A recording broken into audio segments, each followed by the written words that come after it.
So we're here ready to do our new podcast where we interview professionals, businesses, community organizations, and more. But I thought we were here to interview artists. Whoa, yeah. Yeah, we're going to be interviewing all types of artists, musicians, poets, singers, dancers, painters. Whatever your craft is, we welcome you to come to our podcast and tell us who you are. Look at. Or is it more about relations and why those were matched? Well, to each his own when it comes to of course. And it does matter how we look both individually and as a couple. We represent each other, right? Right. So, since you said that, shouldn't this really be about beauty? Oh, yeah, I'm going to share some of my beauty tips, of course. I mean, that's what I do. Oh, yes, darling, because you do know that I am a Mary Kay consultant, and I've got something on some of my secrets. Anyway, you know, because when you look good, you feel good. Speaking of look good, feel good, that reminds me that this is more about the vegan, plant-based style, isn't it? Oh, yeah. Oh, yeah. Plant-based living saved my life. Fighting diabetes, you know, changing my lifestyle to the vegan lifestyle has really, really improved my health. And so I'm going to show everybody how to eat right, tasty dishes that are good for you, and have some guests who can help us with those culinary arts. That's what's up. So what about the reflections and encouragement of the day? Isn't that what it's really about? I think at the end of the day, we're going to know what is ChynaGroove. I'm China Dog.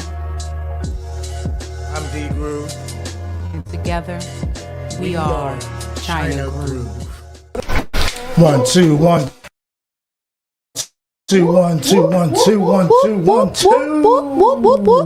Ring the alarm. Ring the alarm.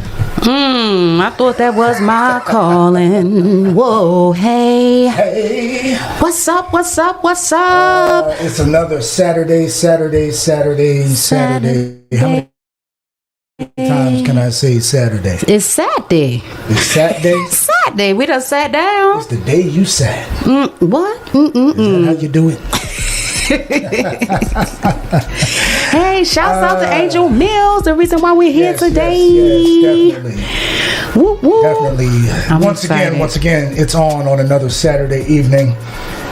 I hope everybody made it through this heat today. Woo! It was 100 on the dial? Yeah, it was hot. It was 100 on the dial. I think at one time it was 102. 102. 102. That's like a fever. And that's not on your FM dial. Some of y'all won't get that joke, but I'm going to just move on. Yes. Indeed. So once again, thank you all for joining us on another Saturday evening. You are in tune to, of course, who, when, no, I'm kidding. It's us. It's us. We in the building in North Carolina studio. Part of it would be the wonderful, the amazing, the super talented, the nice, and great to look at Mrs. Camilla ChynaGroove Collins Washington, ladies and gentlemen. He's so special, y'all. I love it. Don't y'all just love the love? In a good way. Yeah, listen, everything about you is special. $5 off. Anyway, across from me is my hubby, my boo, the luxurious chocolate thunder himself, the curly head wonder. Shea buttered down, but not down to the ground. Who is he but none other than Derek D. Groove Washington. And together we are ChynaGroove Show. Yes, because sometimes it's a podcast and sometimes it's a show. Ooh, we are super excited. Ooh. I have been practicing saying that because all of the content creators say that, don't they, y'all? Super excited to bring to you tonight on this luxurious evening, some of the most talented people, 2 parts of the 5 pillars of hip hop summer camp that's coming to Sanford, North Carolina, and soon to be annual. Yes, bring it on. Did you see my description? What was the description? Wait for it. It's time for some pillar talk.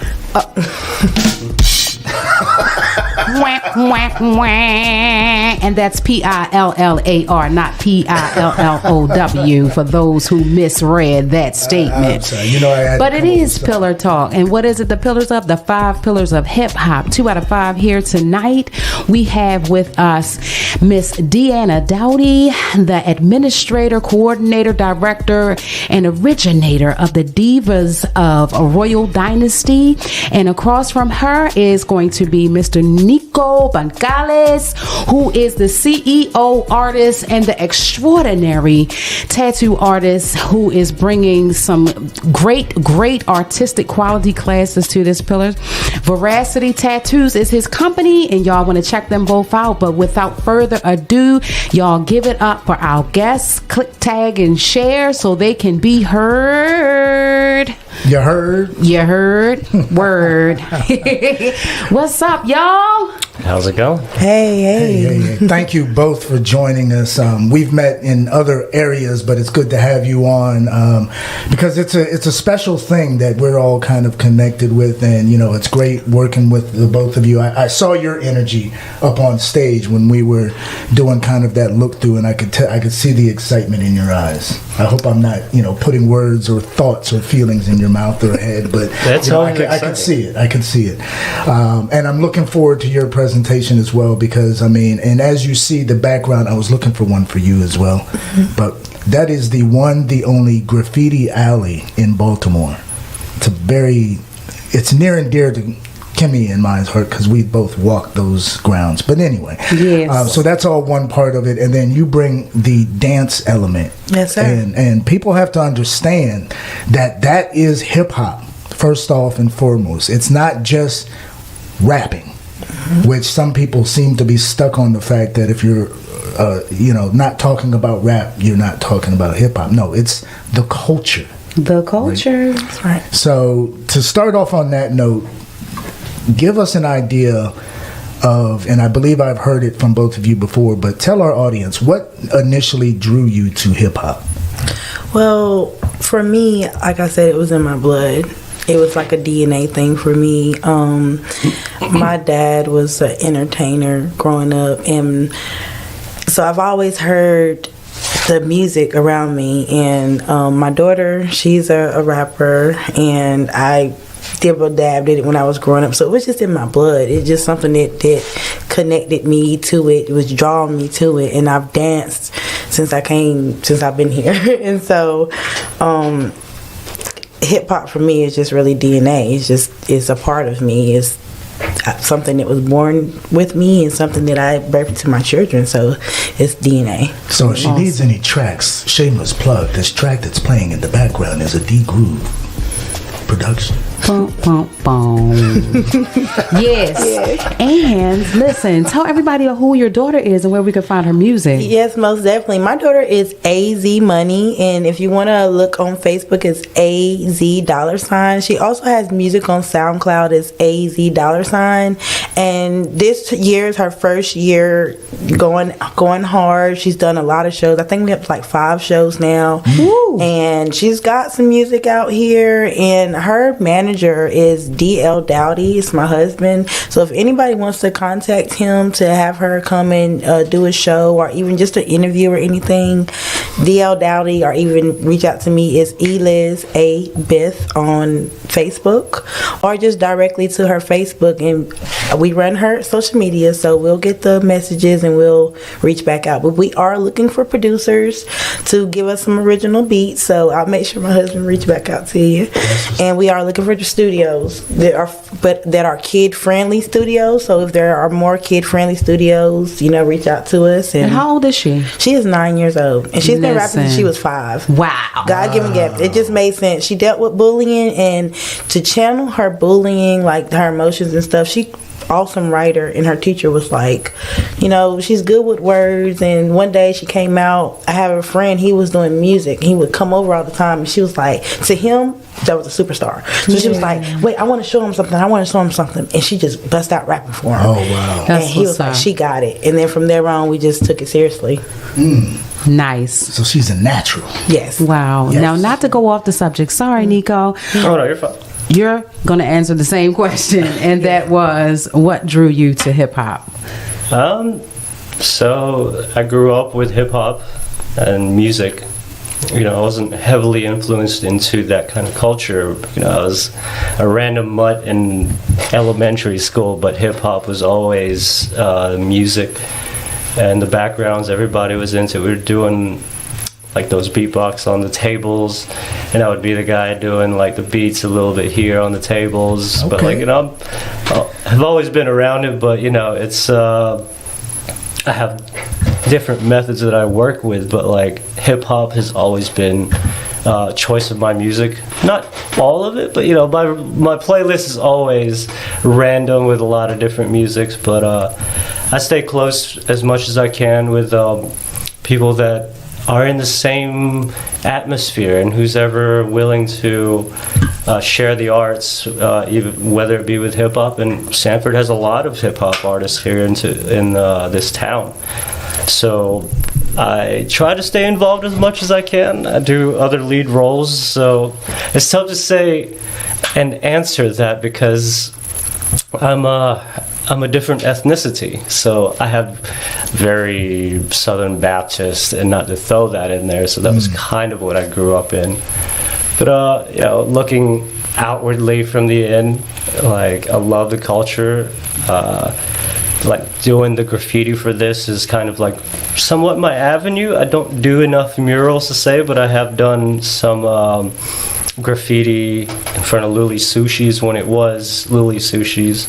Wow. Now it's Hokkaido. So they got rid of it, new business name, and did some for the Brass Kettle when it was around. Yeah. But it may seem defeating that those graffiti and the murals out there were taken down, but it's not to say it's dead in me, because I have other forms of art that I work with. But now that this opportunity came with the Able, and being introduced to this from Sandra, who was really referencing me to apply for this, I was like, well, I trust your word, and like if you think this is a good fit for the need of this company or this organization, I'm willing to hear it out. And what can I do to contribute?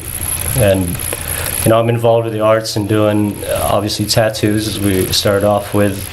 But I am also a multimedia artist, and I love working with paint. I know how to do a little bit of airbrush, paintbrush, acrylics. Obviously, Tatoo inks is my main product that I use. You got it put up there on the. I love that. I got to admit, I love the way that looks. I like that you gave us that type of a file, because it really goes in well. And not to be left out, I did also include the Divas of Royal Dynasty. Oh, thank you. Yes. You guys are amazing. We're so glad to have you. Thank you for having us. What was your first thought when you heard about the 5 pillars of hip hop coming to Sanford? Well, like Nico, Sandra, and I want to shout out Sandra Stamped It. Of course, she's a great person. She contacted me and said, I think this would be great, because she knew that it's not just me, I have 2 associates that we started Divas of Royal Dynasty, and she seen we were promoting that. And I also have backup dancers from my daughter's team. Right. And she was there seeing how I was working with them through the show. And so she reached out to me, and I seen it. I opened the link that she sent me, and I was like, oh, this is amazing. Because it's different. I've never seen a camp like this come to Lee County. I'm used to NYSP and football, cheerleading, athletic stuff, but nothing for the art. And so I thought it was amazing, because right now we have so many children sitting at home that can rap, that can make a beat, they can even use the programs on their phone to make beats, and using their phones to put together videos on TikTok and doing all these skilled dancing, but nowhere to go and broadcast their talent or learn or get mentored. So I feel like that was when I learned about 5 Pillars of Hip Hop program. I was floored. I was so happy. And like my history in Sanford, seeing activities or lack of activities. I grew up a skateboarder in my teenage years, and graffiti was kind of what we did, and not the most extravagant, but we always had trouble trying to find venues that are for that age group. We always got kicked out, I guess it would be in that graffiti lifestyle where you do the street activities and get it done, a lot land of late the trick, nights. and get out before the cops come, and but that was a necessary issue, and programs like this was exciting to me, because that's exactly what have been something I would have been wanting to do, instead of unaccompanied, non-organized kind of teenage behaviors, and having this kind of program is less risk associated with it. It's a safe space. And on the graffiti side, it has been frowned upon and considered vandalism in history. And so when you read the history of it now from the generations that grew through it, like you, it was writing. It was a form of writing. Everybody can't write lyrics like your baby can. They have to write it out in art. And I see that coming from you as well, whether it be on a tattoo or graphics design. I can see that you really communicate through colors, and a lot of people have that gift, and it really is a gift that people who don't have it really don't understand it. Just like your gift of dance, it's an expression of who you are. It's an extension of who you are and what you bring to our community, and we love you guys so much for sharing it with us. And I'm going to go on the other side of that. I understand what you're saying, but you have to look at the genesis of all this as far as when it actually started. I forget what movie that was that we were watching, but when they showed what New York City looked like back when hip-hop was being birthed, it literally looked like a battle zone. You know what I mean? You had so many rundown buildings. You had trash. I mean, it was just amazing how it looked. So to me, the graffiti artists back then were doing a service. They were taking these ugly looking buildings and these rundown looking areas, and they were putting art up all over the city. You know what I mean? I think it was the Get Down. Yeah, that's what it was. The story of the Bronx. Yes, and that's the way that I look at it. As far I understand the illegality of it, you're putting something up and defacing so-called somebody else's property, but there needs to be more of an outlet for it, so it's not like what Nico was describing. You're going out, you have that risk factor involved, and that's another thing that I love about this camp is it's creating that type of environment to where you can go learn it. You can go and just paint on whatever you bring to paint on and not have to worry about constantly looking over your shoulder. You can focus on being creative. And and that's the amazing thing to me is if you look at the culture as it was then and it is now, those cats back then did it with their brain power and not a lot of technology. What I mean? They were up on bridges. Building scaffolding, without you look at construction worker equal. You look at a tag back then. How did that get up there? and I will stand with you as seeing you as a muralist as well. And I hate that your art had to be taken down, but God always has a way of going out with them, creating a new thing. So I just believe that we will see your murals again. Perhaps soon. it constantly revolves, and I stand with you as a career piece, a part of your career. That is a very lucrative part of this community. What's the? There's murals everywhere here. Sanford Appearance Commission or whatever that does the murals.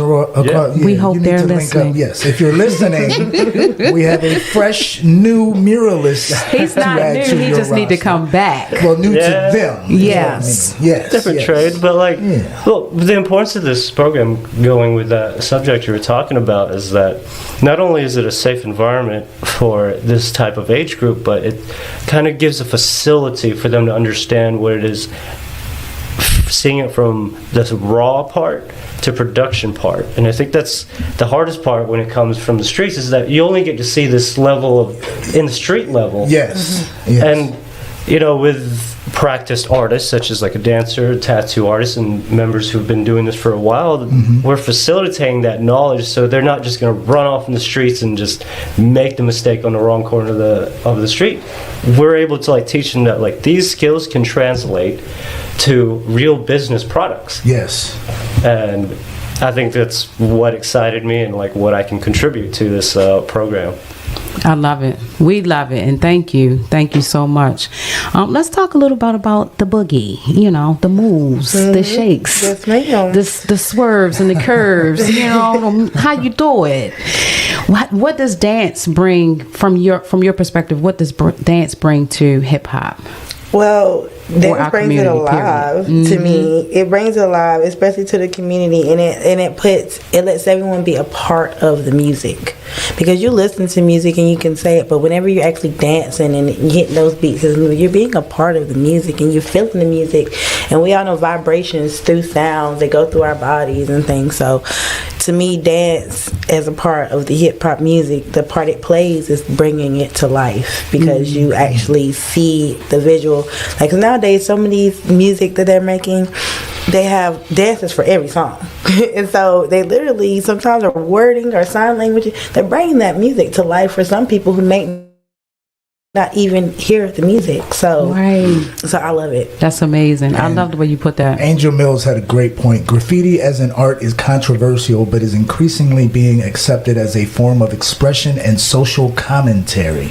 Yes, indeed. Yes. Yeah, because the messages that were going up, it's like the T-shirts we wear now. Yeah. Everybody's got a statement T-shirt. Yes. So to put it on a wall when you could. And you to me, you have to look at the dance portion of it too as social commentary, really, because you have different styles depending on what region of the country that you're from that speaks to what those individuals went through. You know what I mean? Yeah. You have the more aggressive styles from either New York or the West Coast, to where they're battling. I mean, it started in New York with the Rocksteady crew and the oh goodness, and Crazy Legs and all, and what's the other one? Oh, it was right there on the tip of my. You're talking about Beat Street. Yeah, I was going to say Beat Street. The Rocksteady crew and the Electric Breakers. That's the Electric other Breakers. One. Yes. So it was all confrontational. But the good thing about that was it didn't it seldom, if ever, really broke out into fights. Yeah. They settled it by dance. Oh, yeah, you beat me this time, but I'm going to come back and beat you next time. All right, peace, see you. Dapped it up and went their separate ways. Still community. Yes. That's and that's the great thing about it. Where did we get lost? The question is, how did we go from battling in dance, in rap, in art, to picking up guns and knives and, let's kill each other? Like, yeah, I don't know what generation or where it flipped at, because I remember my dad used to tell me back in the days, like, the guys who really were the ones that were singing and dancing. Those were the cool cats. Those were the cool guys. But now it's like, that's right. It's You just hit a key word. Cool cat. Cool cats. That phrase right there. Remember that phrase though, because that's how it. I don't know when it switched, but that's how it switched. Was then all of a sudden people, oh, that ain't cool. Yeah, I ain't moving like that. I'm gonna just stand on this wall and look. I have a theory. Hold up the wall. What's that? Nico has a theory. I'm sure some people have seen this too, but when two different types of ants are in the same farm, it could be a red or it could be a black, they all get along. They build an ecosystem. Yeah. And they thrive, but that ant farm, somewhere or another, somebody gets curious, just shakes it up. And then everybody goes on a rampage. that was Because so now great you're blaming input. everybody. Oh, you shook me. No, you shook me. No, Yeah. and then now it's a confrontational thing and it's aggressive. I like that point. That's amazing. I love that too. And if, between art, any type of creativity is a show of your connection with a higher power. I feel like I was watching a video earlier where the break dancers were literally going from a windmill or whatever to ending up spinning vertically on their heads and just like spinning like a spinning top. And I think the caption was, it was like somebody from the conscious community. He said he went into God mode, right? And so people feel inferior to other people who they think are better than them. And so instead of us teaching each other, we lost it and became a little bit prideful. Ego. Yeah. The ego kind of got Ego's into our right. Yeah. I tell people, Ego kicked in. don't ever let your ego run first. Yeah. Because what's the easiest way to take somebody's fire away? And I remember what you said. Cool. Those were the cool kids. Yeah. If you want to be the cool kids, what do? If you have either no talent or you try to break them down. You try to make them seem as though they're not cool because now you want the attention on you. Yeah. But and like you also mentioned, it's tough to really kind of pinpoint exactly when that changed. Yeah. Because I always remember it was just especially through the 80s, the early 90s. I think I know when it changed, but I'm gonna just wait. It was just Don't blame it on gangster rap. It was prevalent. No, it was prevalent. Gangster rap. Well, they've had here's gangster the rap a thing. long time though. If you go overseas, they still focus on that. That part of the culture is alive and thriving in Japan, in Europe, all over the place overseas. That is still something that is done on a regular basis. When was the last time you saw a competition or breakdance, anything here in the U.S.? You don't hear about it much. Unless it's that show, So You Think You Can Dance, or something like that. I feel like now all of that's reserved for the television for people to see. Like, you don't really see those local dance. But then again, in certain states, like it is big, the underground dancing and battling and things. But I guess it's like sort of knows of the dancing community that knows about it. But being broadcasted, like So You Think You Can Dance, and all, no, we don't have that. We don't have to show people a different side of the unity side of the dance. It just looks like battling from East Coast, Now, how can we talked about how there's a lot of sports programs coming up? You said while you were here as a younger person, and we're taught in teams when we work in teams that one team, one win, everybody wins. If one does something off, everybody's off.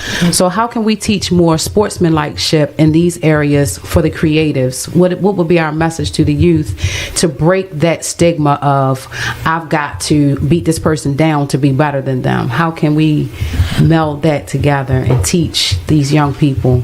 Well, when I think about that, I think about like with our team, sometimes we let our girls battle. And that's just an expression of, they get to be free and do whatever, but we don't we teach them good sportsmanship in it, where when one feels like the other one ate them up on the flesh, or she ate me up, they'll say, oh, you ate me up, and then they'll go home and try and do that move that the other one did when they beat them, and then they hug it out afterward. It's a good vibe, but that's how you can do sportsmanship. When you feel like someone's better than you at something, try to work as hard as you can to get it like that, so you can show them you motivated me to get that, not be sad you can't do it or break them down because they can. Yeah, it's just learning from each other is good sportsmanship and creative. And that's what caught my eye in the description and your mission statement, basically. And it's scrolling across the bottom of the screen, but it says that our goal is to build healthy minds through dance and mentorship. And then you also have your first event coming up, a back to school event, correct? Yes, sir. Okay. Yes, sir. And then it says that you're going to be giving out school supplies, have fun activities and performance from local teams and artists, and that's going to be August 17th, 2024. Indeed. Yes, Yes, So indeed. we will make sure that we get information that we can put out there so folks can be a part of that. Yes. And then, as you can also see at the bottom of the screen, we have Nico Boncales. I don't know why I'm talking in that voice, my radio voice. It makes it sound really good when I hear it on my ears right now.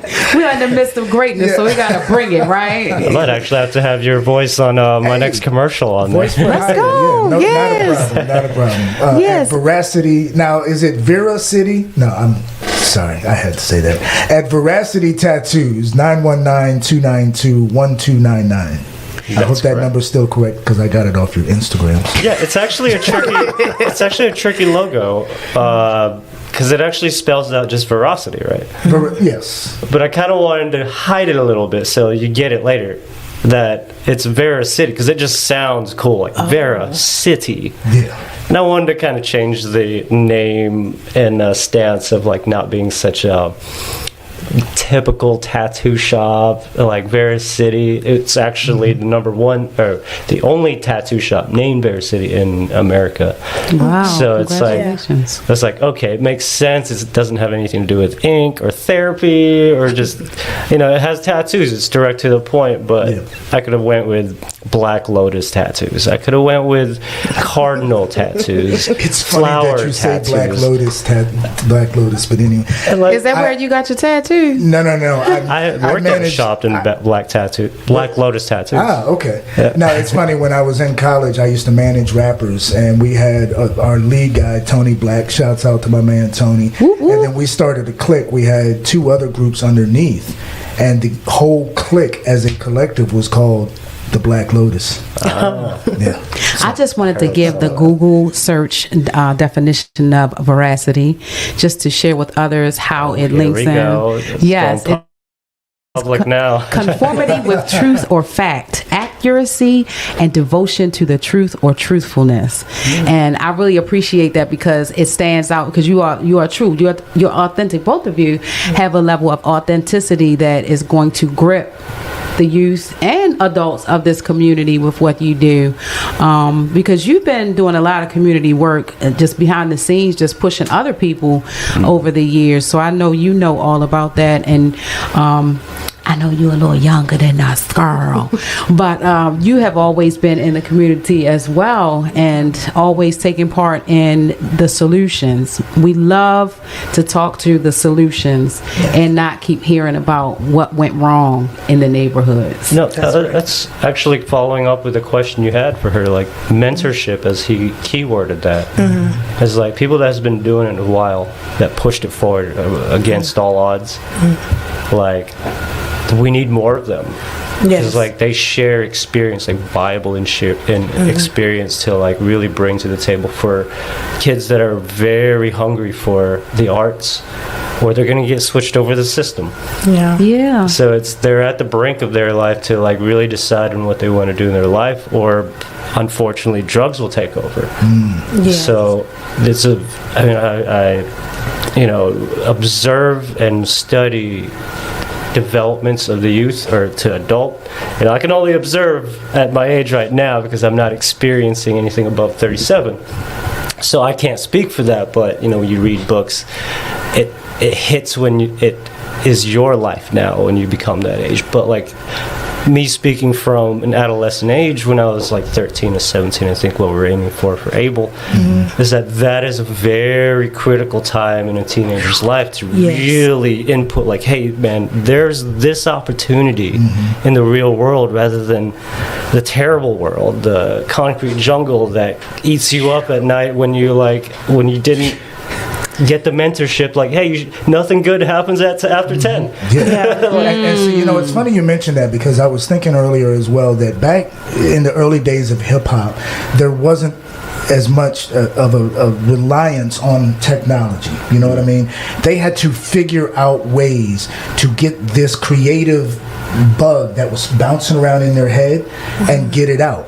There wasn't, you know, the access to studios and things like that wasn't as it is now, to where basically if you have a computer or a cell phone, you basically have a studio, some means to record and get your creative process out.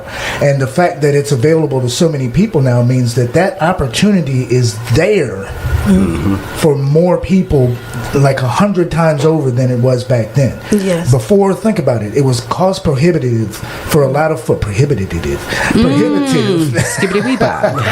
for a lot of folks to get up there $200 to go to the actual recording studio, which you had to do then. You couldn't just really record at home unless you just put it on a cassette tape, and that cassette tape was What's real that? great. I know. I'm Is that speaking from the another 1900s? language.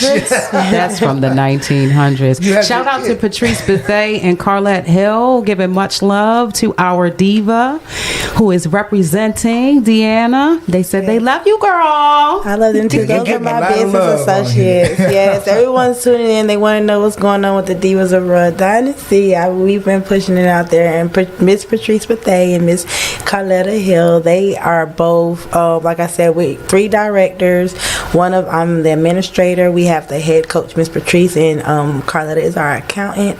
And we together, our main goal was mentorship. We want the dance and we love it, but if your girls can't dance, that's fine, because like you said, the mentorship part is dying out. And it's hard to get those 13 to 17 year olds in there, and they're the ones who need it, because we're doing something great for our youth and wanting to teach them. Our goal for our girls is to have an enrichment once a month where we do etiquette training, we do community service, we do resume building, job search, and these things these girls need, but we're just getting these kids in there to get that mentorship is the main thing. And like Mr. Washington was saying, everything is, nowadays, your creative is right there in front of you.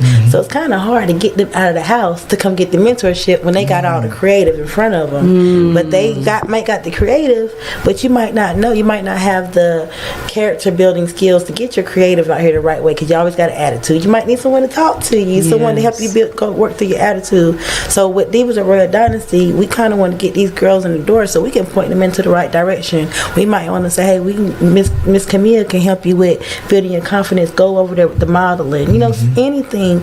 So it's really big, the mentorship part, and it's really big for parents of our 13 and 17 year olds to get them involved in mentorship activities. If they are not athletic, don't write them off. Right. Don't write them off. It's something out here to do. I was just at I was trying to pull the information here. I was just at a seminar earlier where they were talking about, it is the SL Slap Turner. Let me be correct when let me pull it up, because it's another program out here for the youth. It's 3 different programs that they're running for the youth in their age groups. And when I went today, there was not a big youth or parent turnout, and it was shocking, because parents are always looking to get their kids involved in things outside of athletics. And so we got to push as parents, as older people, as any type of mentor is getting these kids' faces, getting these parents' faces, and say, hey, this is going on, get them involved. And that is it is the Morning Star Junior and Juvenile, and then they have the SL Jap Turner Youth Council. That's here in Sanford? Yes, ma'am. And you guys can contact the Morningstar Temple or the Brick City Elks Lodge for more information for those groups. But outside of, like, if they don't want to dance to get the mentorship, they have those programs, you know. And we don't turn around boys either, because some boys, you know, they want to dance, come on in here and dance. But the main thing is getting these kids in the building. Like, you guys know with the 5 Pillars of Hip Hop program, we just try to get these kids, get them there in the building. And it was just like Miss Angels was saying last week on the show, it takes a village. That's and she broke it down further and said it takes 8 people in one child's life. Okay. Because, and then I've researched what that 8 stood for, and that 8 is the 8 parts of your wellness. The 8 levels of wellness includes your emotional, your physical, your financial, your education, the different parts of your life, the different compartments of your brain. I've also been studying as a product of gifted and talented education. When I was in school, they gave us musical instruments every day. They gave us foreign languages every day. They gave us different enrichment programs, like learning how to cook, learning how to sew. You know, every area of our life was tapped into, things we said we would never use, but eventually we would. You know, it came into play. So we're saying that to say that we need everyone. That's right. It doesn't matter what your gift is. And if you don't know what your gift is, it's programs and mentorship like this to give voice to the child whose mom doesn't understand that their tapping is not a disorder, that they're a drummer. That's exactly right. That's exactly right. They wrote on the wall because they are a muralist or a tattoo artist, or it's something that could be a career. And I've done studies through my career and my life of being a creative myself, being a songwriter and vocalist. Music and the arts is the part of the education that is the glue that brings everything together. That's right. Part of the mind that helps the education and the self-esteem and the ability to follow through and complete tasks and stick to a career goal and build that person up. If without the arts, which the programs have left a lot of schools and the funding has left a lot of the schools, without the arts, we lose the ability for the children to really thrive and do their best in school. That's right. So we need more of this. I'm excited. I know I'm rambling. Yes, that circle of 8 includes mentors, Angel said. Yes, indeed. That's right. And we got 8 people watching right now. It's you. It's you. It's you. Yes. You're tuned in for a reason. Yes. That's right. Yes, counting not strange. The numbers don't lie. So what is your best advice to a person, a child? That's since we targeting right now 13 to 17-year-olds. Because I remember me at that age, I was creative with hair. Yeah. So by the time I was 12, I was doing hair out of my mama's kitchen and making money hand over fist. I didn't even respect $1. It was like, you know, we got money, let's eat. You know, whatever the fun thing was to do as a preteen, we did it. And so, you know, by the time I'm a survivor of teen pregnancy, by the time I realized what I was doing, I was moving too fast. There was no mentorship, not saying that it wasn't available, but I thought I had it all together. The guidance was, I thought I was the mentor. So what is your best advice, even for a child that looks like they have it all together, or for that child that may be shy or trying to find themselves? How would you direct them at this time? Well, one thing that I would say, coming from my youth experience, is be careful who your mentors are. Because I had lots of older people around me when I was younger, but they weren't the best mentors, you know? So ask yourself, are the people there coming to get you, hanging out with you, are they going to put you on a path to be great in the future? If you see that these people are just, look at their life, where are they at? What can they teach you? That's your first step, is your environment, your surroundings. If you're not happy with where you are, if you looking in your family, you don't see many people you want to be like, then ask yourself, what do you want to be like? Where are you trying to go? And you find those people and you learn from those people. Because if you don't know where you want to go or what do you want to be like, you're going to just follow whoever comes and say, hey, follow me. That's it. Yes, ma'am. And so look for those good mentorship programs and say, hey, I don't want to be around here 10, 15 years from now doing this. I want to be here. Find those people, find those programs, and get there. And what'd you say, Nico? What would you tell the child that comes into the classroom and they're just interested in doing the program, but you see something in them? What would you tell them? What's your advice? I'm harsh for this sometimes. I would just be like, just do it. Here's some brushes, make some art. And if you have questions, let me know. But that's obviously not in my class program. It's a little more thorough. But, it's Nice. It worked. It worked. That's good advice, though. Just do it. Yeah, like sometimes people want the sugar-coated words to like get something done in a creative way, and it's like, look, I go through so many tattoo artists in general who are a lot more hungry. The starving artist definition, and it's like, look, you have to understand that like you have to put discipline and practice every day for this. Like LeBron's James' story about how he got there and how he maintains to be on top is that he goes harder than anybody in his gym and his team.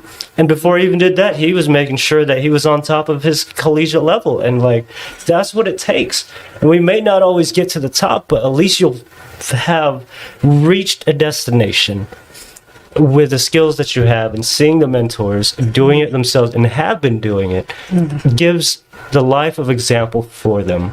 Yes, is the important thing. And looking out for the right mentors. Don't go for the guys that just keep talking. Yes. See what they show you. Like if they can show you, if they're not living what they're telling you, then there might not be the people you should be around. Like if what they're telling you, you see it with your own eyes, that's the mentor you should be writing down what they say, taking notes and following them. Because anybody can tell you anything. Yep. So all the youth need to learn that anyone can say anything. And sometimes people can show you something. As a child, the brain isn't developed as much at a certain phase. You can't smoke until 21 because your brain is still growing, correct? Right. So understand that it's easy to be manipulated as 13 to 17-year-old. Even if you think you know it all. And the thing is, you do not know it all. Even if you've had a child, even if you've had a job, even if you feel like the parent in your household, I'm sorry, baby, you don't know it all. Not yet. You think you do because it feels like you've lived life longer than the other children your age. But unfortunately, you have not lived life to learn those lessons that haven't came yet. So you don't know everything. I'm only 33 years old. I said my age.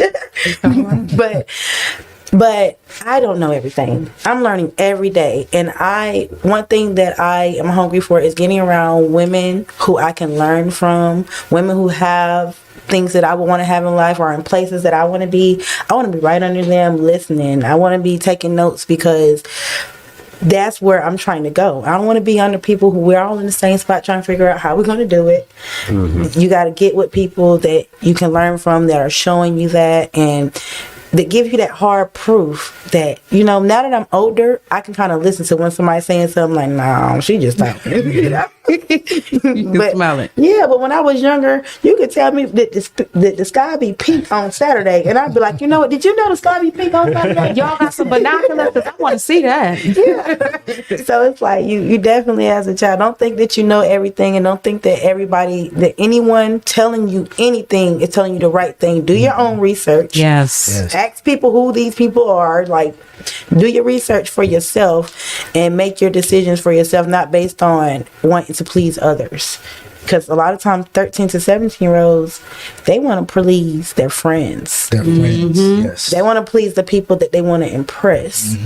And 9 times out of 10, those people that you want to impress going to be in the same place, doing the same thing later on. So don't worry about so much as pleasing others as pleasing yourself. Especially at this age. At this age, yes. You gotta work the details in yourself and like know who to surround yourself with. That's because right. like peer pressure and the peers and like people ready to, I guess they're in the brink of going to college. So it's like, you're not even going to see them to impress them now. And everybody's separating away. So everybody's in desperation to just like make a pop out of that mark. That mark of where everybody goes in their separate directions. And it's a very normal life cycle of everybody. Mm-hmm. We all went through it. You may have hated it. Yeah. And some have enjoyed it, but it's like that is an important time for these kids to really have some type of mentorship, even if it's a hit or miss, but at least they gained something out of it, hopefully, or they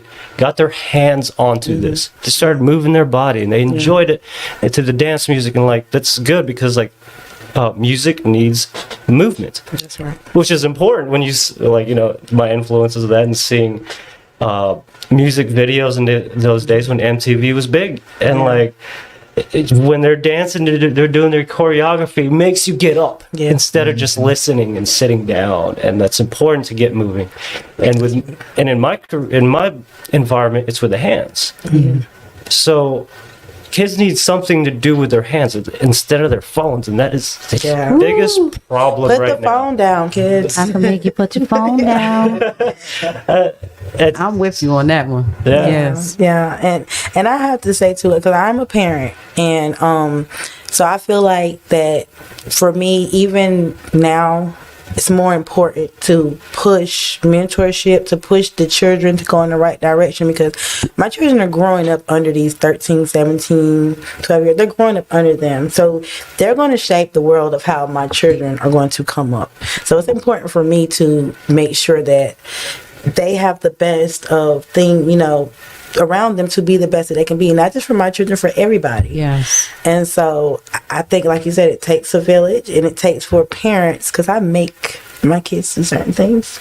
We got to get back. It's a lost art. That's right. We got to get back into making our children. We got to get back into signing them up ourselves and sending them, because when I was coming up 13, my mama had me sign up for NYSP, and there wasn't nothing I could say. I was getting on that bus. You know what I'm saying? Right. And so we've got to get the parents back involved with, okay, I noticed that you be beating on your table doing that. I done signed you up for this, and that's that. And because sometimes the 13, 17-year-olds, they're going to do what everyone else is doing. And then we got some that I call them hobbits. They stay in the house. Parents, we got to get them out their rooms. Yes. We got to get them out their house. And so they might have some sort of talent in that room that they doing on their computer that nobody will ever see, because no one won't pull them out of the room. Pulling them out of that, And so we as parents and mentors, we have to get in these kids' faces. If we want to change, we have to be the change and make them change, because sometimes it's not in them to do it, and the things that are put in front of them on their phones, in their music, in they the don't know what they don't know what they want yet. They don't. They just want what looks like everybody else is doing sometimes. That's right. I'm going to play devil's advocate for a second. You got to be somewhat careful of that, because like you just mentioned, they're on their phone already with 50 million different things that's pulling them in 50 million different directions. That's right. If you come along and push them too hard, they're going to be further into this than what you're saying. They might give what you're saying kind of that, okay, I'll do it. They get there and they're on their phone the whole time, not interested. Focused, you know what I mean? Yeah. So it's a double-edged sword, because I agree with what you're saying. Sometimes you do have to take the child and say, hey, you're going to do this. Let's see if you like it. I've noticed that you're doing this, so let's try this and see if you like it. If they come back to you and say, I don't really like it, it's not like you really want to give in to them, because now they're seeing how to quit. You know what I'm saying? You have to find out their reasons as to why they're saying they don't like it. And if it's something that they can overcome, explain that to them. That's right. But it's very key, and it's very essential part of this is the parents need to take that time again. That's right. I remember back in my day, I mean, I'm a little older than 33. Had about another 24 to that. But anyway, back in my day, it was a matter of, this is what you're gonna do. Angel, if you like Angel doing said, sports, yes, go sign out them up and do sports. That's right. Angel just chimed in. She said, sign them up. Sign them up, because sometimes kids don't recognize opportunity. That's right. That's what adults are for, guidance and support. Also, adult responsibility to help kids put down the phone. So we have to know our child. I am just, I don't know if amazed is the right word, because when the smarter the phone got, the quicker we were, and I'm not saying me, I'm just saying as a society, we were to hand that to a baby. Like, it's not cute to me anymore that a 1-year-old can swipe and hang up on you and take a picture and make a video and speak gibberish. It goes up. Yeah, it's cute. It's funny to watch the video, but if you think about it, where were you when the baby was doing all of that peanut butter? The cell phones and tablets have become electronic babysitters. No, I at some or point, responsibility dodgers. that's right. But I can say that me with having 3, my first child, I made that mistake of, here, take this. And every year he had a knobby, but his intellect from it, he is so everyone, how he knows such and such. I'd be like, he's a tablet baby. He's gonna learn everything from the tablet.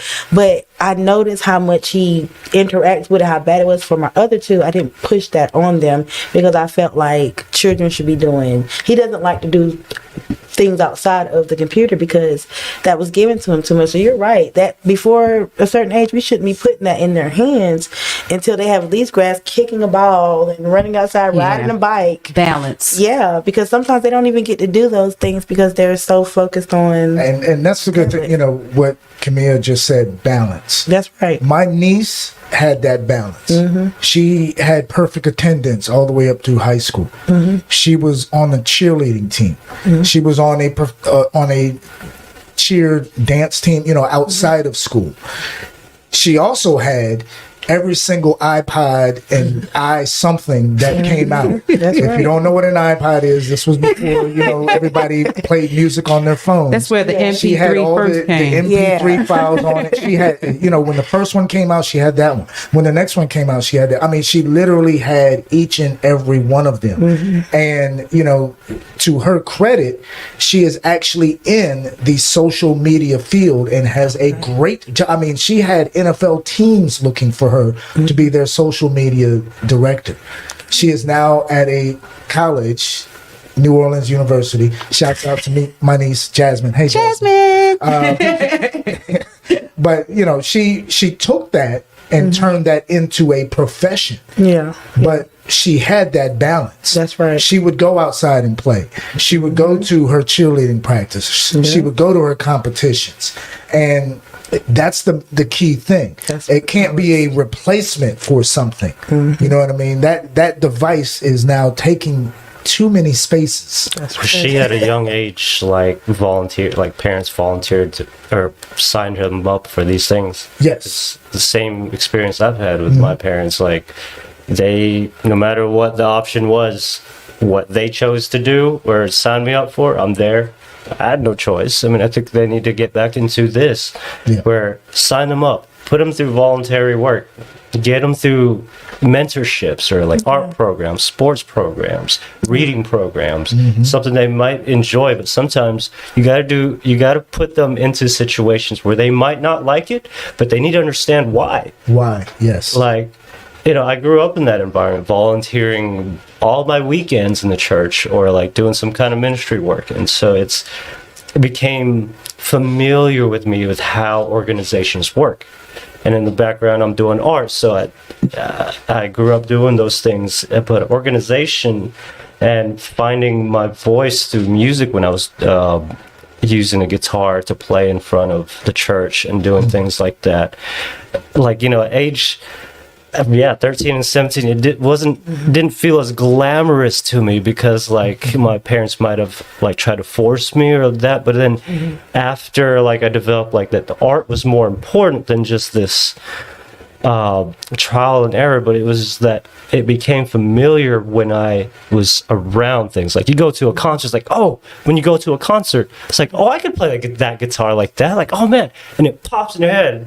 That's what I want to do. Or it could be dancing, it could be DJing, it could be MCing, it could be graffiti. I mean, graffiti can go in so many directions. Yes. In the graphics arts, I work a lot with graphic artists and applied graphics and business owners that print things onto murals. Like now that's the new thing where they're printing onto walls. But it's tough to outbeat the guy who can really bang out like a good mural and an art on the wall. It's like, because there's more relationship to that. But again, kids do need to be put into these environments so that when they are exposed to it in their own personal time, they flourish all the time, every time. Yes. Angel added, technology can help us learn so many things except social skills. That's right.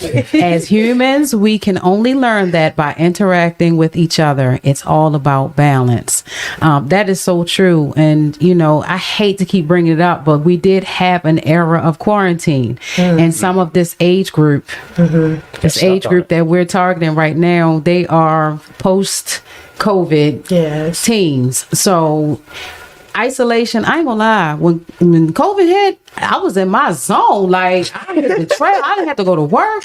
Okay. I hit the trail. I was my healthiest. My skin was, I didn't wear no makeup, was skinny. And on the flip side of that, I was the same way. I got back to making beats. I had started making beats back when I was managing the rapper, and